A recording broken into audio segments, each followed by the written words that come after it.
One of the questions I've been hearing more and more from leaders lately is this: how can I become a better decision maker?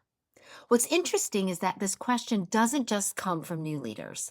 I hear it from experienced executives, VPs, CEOs, people who have been leading for 20, 30 years. Because leadership never reaches a point where decisions become easy. In many ways, they become harder. The stakes get higher, more people are affected. There are more competing priorities, more ambiguity, and often less time to think. Some decisions are straightforward. Others feel like every option comes with risk. You're balancing people, business results, timing, budgets, customers, culture, and sometimes incomplete information. So if you've ever questioned yourself before making a difficult decision, you are not alone. I've seen incredible, capable leaders wrestle with decisions because they care deeply about getting them right. Over the years, I've started taking notes on the questions leaders ask me most often in coaching conversations, leadership programs, and keynote sessions. And decision making comes up again and again. So today, I want to talk through 6 of those most asked questions, not from a theoretical perspective, from what I've observed working with leaders for more than 25 years. My hope is that you'll hear something that changes how you think about decisions, gives you practical tools that you can immediately use, and reminds you that becoming a better decision maker is something every leader can develop. Because the goal isn't to make perfect decisions, it's not possible. It's to make thoughtful decisions, communicate them clearly, learn from them, and keep moving forward. Let's dive in. So, the first question is that how can I become a better decision maker? This question comes up all the time. And I think that there's a misconception underneath it. Many people believe becoming a better decision maker means becoming smarter or gathering more information or finding the perfect framework. Those things can certainly help. Yet, after coaching leaders for more than a couple decades, I've found that's rarely what separates strong decision makers from everyone else. The strongest decision makers aren't the ones who always have the right answer. They're the ones who are willing to make thoughtful decisions without waiting for perfect certainty. That's where the courage of a leader comes in. The one thing that I've observed is that many leaders are looking for confidence before they decide. The leaders who continue to grow have learned something different. Confidence often comes after the decision, not before it. It comes from knowing you've done the work, you've gathered the information, you've involved the right people, you've thought through the implications, and then you made the best decision you could with what you knew at the time.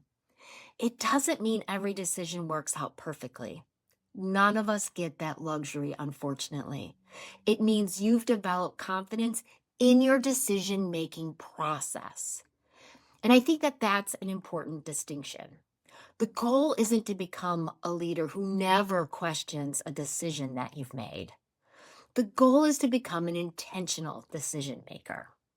What do I mean by that? An intentional decision maker doesn't approach every decision the same way. They don't overanalyze every issue.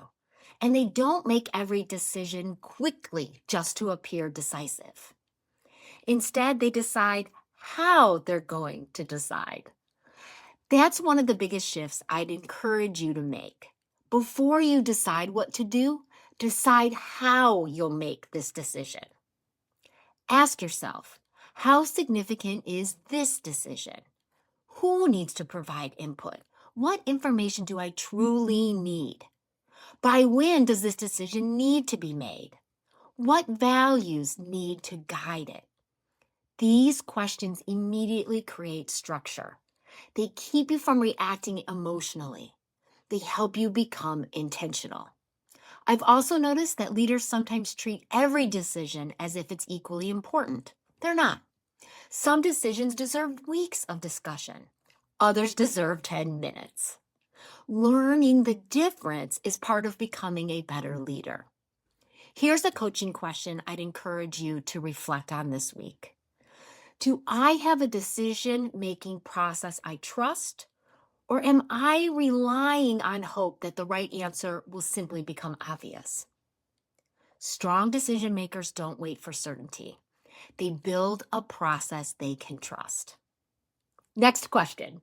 How do leaders make difficult decisions when there's no perfect answer? Here's one of the biggest mindset shifts I'd encourage. Stop looking for the perfect answer. Start looking for the best available answer. There's a difference.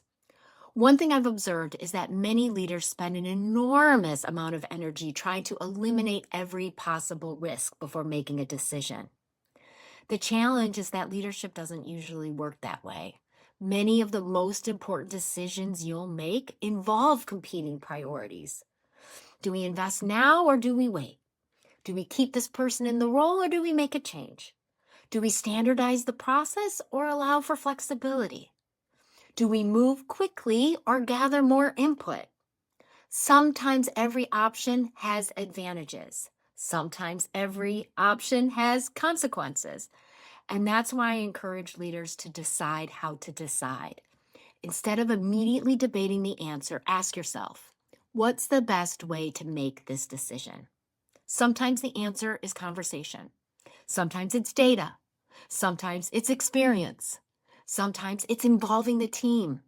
Sometimes it's using a simple decision-making tool to bring clarity. Sometimes it's a mix of those.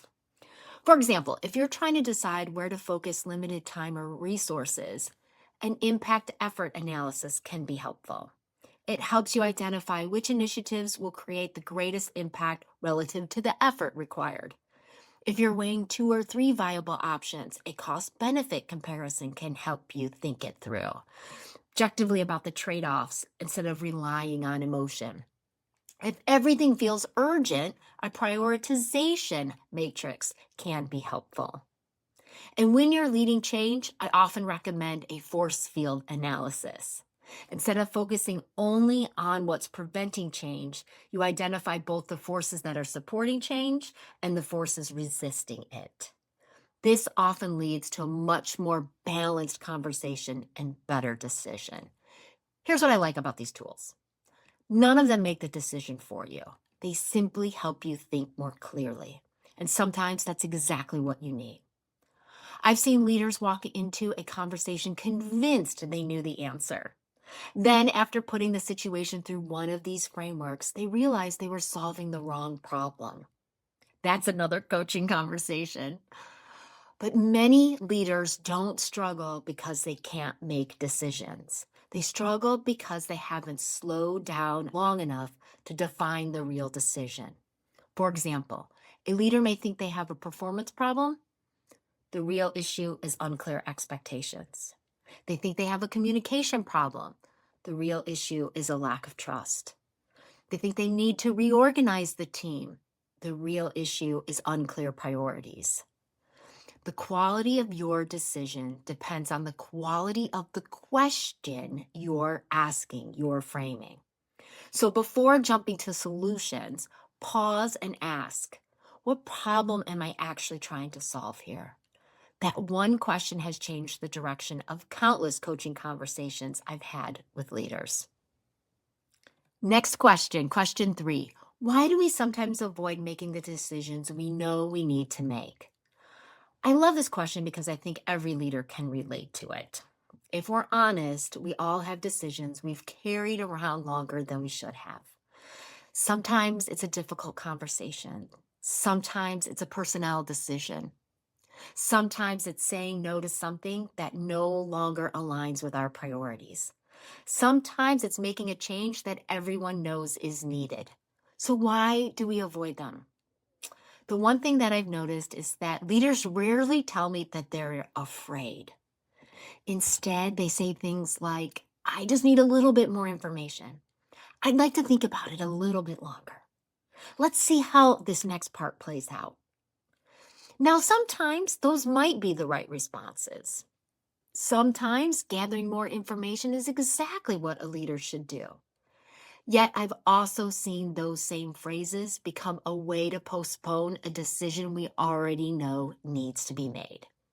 because underneath those statements is often something else. That's the fear of making the wrong decision, fear of disappointing someone, fear of conflict, fear of criticism, or simply the weight of knowing that whatever decision we make, it's going to affect other people. I understand that. I empathize with that. If you're a thoughtful leader, decisions carry emotional weight. They should, because people matter. The challenge is that delaying a decision doesn't eliminate its impact. It often increases it. I've seen leaders postpone addressing performance issues for months, not because they didn't know what needed to happen, because they genuinely cared about the employee. And unfortunately, while they're trying to avoid hurting one person, the rest of the team was carrying the consequences. Morale declined, frustration grew. High performers started asking themselves, does leadership see what's happening? That's one of the hardest parts of leadership. Sometimes avoiding short-term discomfort creates bigger long-term discomfort. Here's a question I ask leaders often. If nothing changed over the next 6 months, would you be okay with that? If the answer is no, it's probably time to act. Another question I encourage leaders to ask themselves is, am I waiting because more information will genuinely improve the decision, or because making the decision feels uncomfortable? Those are two very different things. And recognizing the difference is part of demonstrating the courage of a leader. Question 4, how can leaders stay calm and clear-headed under pressure? I think we can have the wrong picture of calm leadership. People sometimes imagine calm leaders don't feel pressure. That is not what I've observed and heard. The strongest leaders I've worked with absolutely feel pressure. They worry because they care. They wrestle with difficult decisions. The difference is that they don't allow pressure to make the decision for them. That's an important distinction. Pressure naturally narrows our thinking. We become more reactive. We become more defensive. We start looking for the quickest solution instead of the best one. That's why one of the most important leadership skills is learning to create space between the pressure and your response. Sometimes that space is only 30 seconds. Sometimes it's overnight. Sometimes it's asking for another meeting instead of making a decision in the heat of the moment. I've coached leaders who received an email that immediately made them angry. Their first instinct was to respond. I've been there. Instead, we talked about pausing, sleeping on it, walking into the conversation the next day with curiosity instead of emotion. Almost every one of them came back and said, I'm so glad I didn't hit send. Here's another observation. When leaders feel pressure, they often start telling themselves stories. Like, this is going to be a disaster. Everyone's going to be upset about this. If I make the wrong decision here, I'm really going to lose credibility. Those are stories. They're not facts. One practice I found incredibly helpful is separating facts from assumptions. Ask yourself, what do I know for certain? What am I assuming? What information am I still missing? Immediately, your thinking becomes clearer. I also encourage leaders to have 1 or 2 people they trust enough to think out loud with. Not people who will simply agree with them. People who will challenge their thinking. People who will ask questions like, have you considered this? What assumptions might you be making? What would success look like a year from now? Those conversations have saved leaders from making rushed decisions more times than I can count. And finally, remember this. Your team is watching you. They're taking emotional cues from you.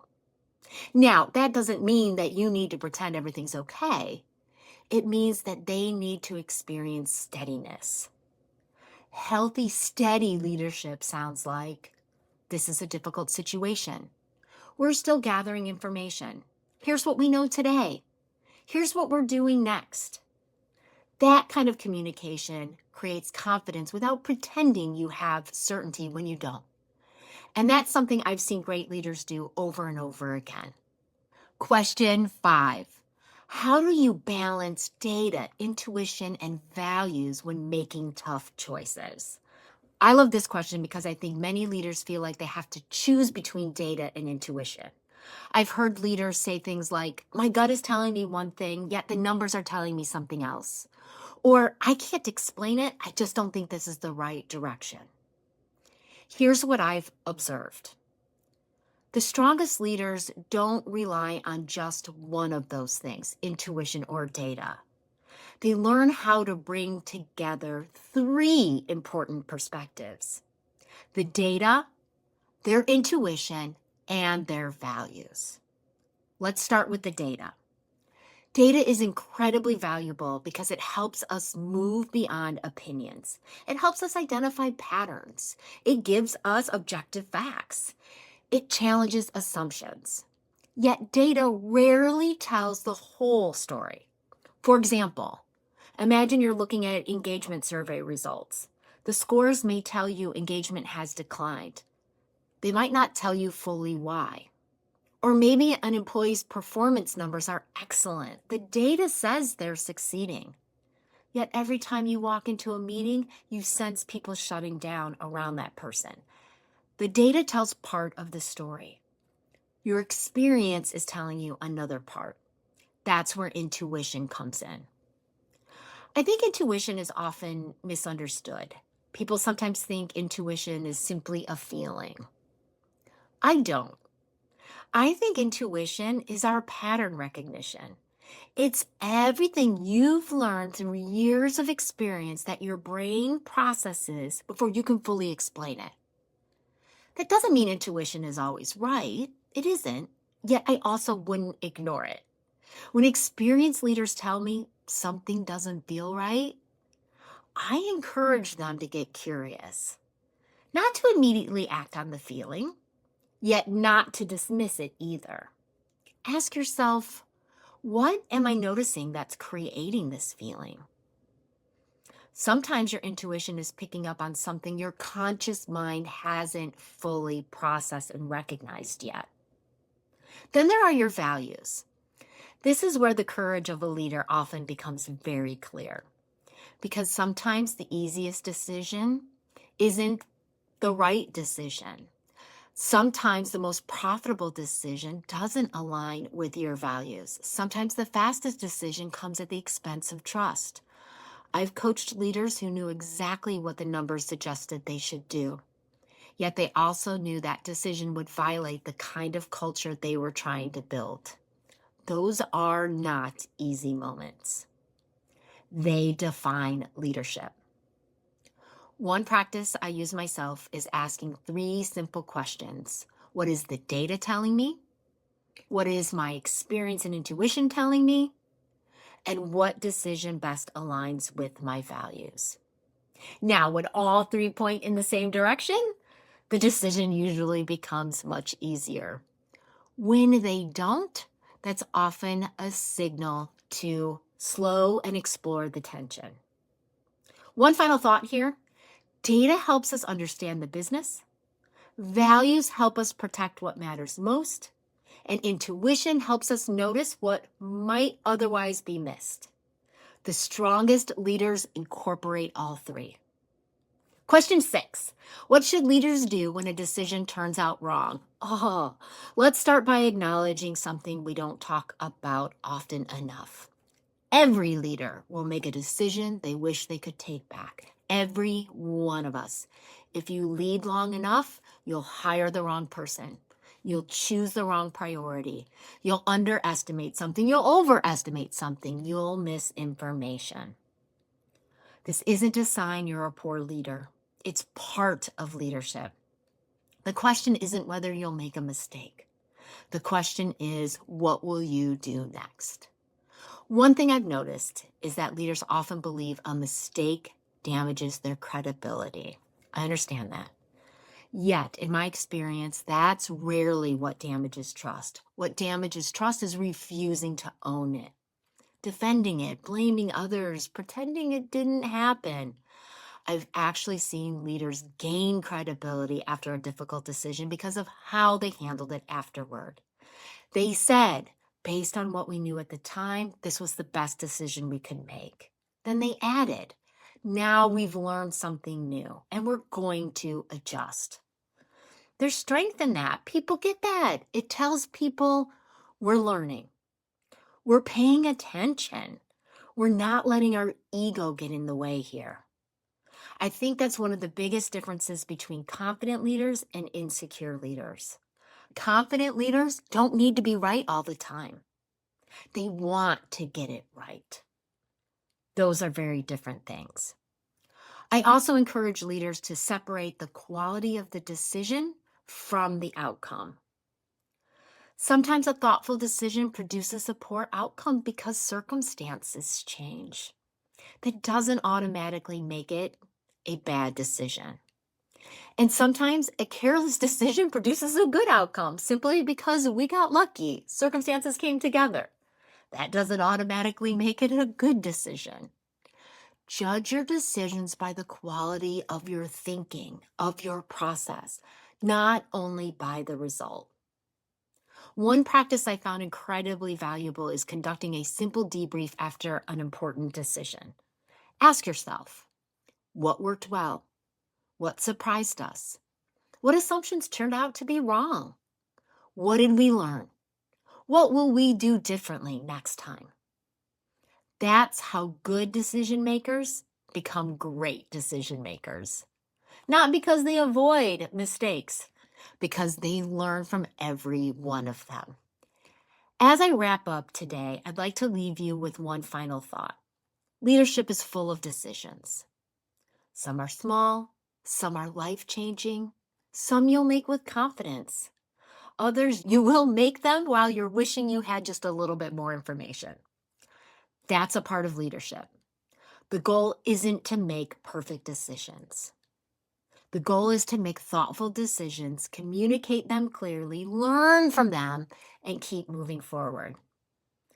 Becoming a better decision maker isn't about eliminating uncertainty. It's about becoming an intentional decision maker. It's about deciding how you're going to decide. It's about knowing when to gather more information and knowing when you have enough. It's about having the courage to move forward, even when every answer isn't available. That's the courage of a leader. So this week, I'd like to leave you with one coaching question. What's one decision that you've been carrying that deserves your attention? Maybe it's a conversation you've been putting off. Maybe it's a change you know you need to initiate. Maybe it's simply deciding to trust yourself a little more. Whatever it is, I hope today's conversation gives you a little more confidence to take the next step. Leadership doesn't ask us to be perfect. It asks us to keep learning, to keep growing, to keep moving forward, and sharing that with those around us. Thank you for spending this time with me today. If this episode was helpful, I'd love for you to share it with another leader who may be wrestling with an important decision. So many of us are. And until next time, keep showing them that you've got the courage of a leader.